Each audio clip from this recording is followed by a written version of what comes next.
The next trap that a lot of musicians fall into is the classical versus jazz trap. And I like this one a lot because I'm a jazz musician.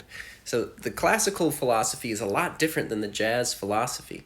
They both benefit from a lot of practice, but the classical philosophy, it's not an in the moment creative philosophy, at least the way that classical music is taught in a lot of the schools these days. So it's a right versus wrong. It's very binary. It's very black or white. But with jazz, you can create something from a mistake, quote unquote mistake, which is cool. So like if you might play a wrong note somewhere and then that might lead to a whole new idea and a flow and a phrase that you create. So that's why I like jazz. So avoiding perfectionism is important. Now, it's good to have high standards, don't get me wrong, but especially if you're a classical piano player, that's a different art. That's not for me because I make a ton of mistakes. And my personality is such that I enjoy creating based on the mistakes that I make. That's not to say that you pursue the mistakes, but they happen. They happen.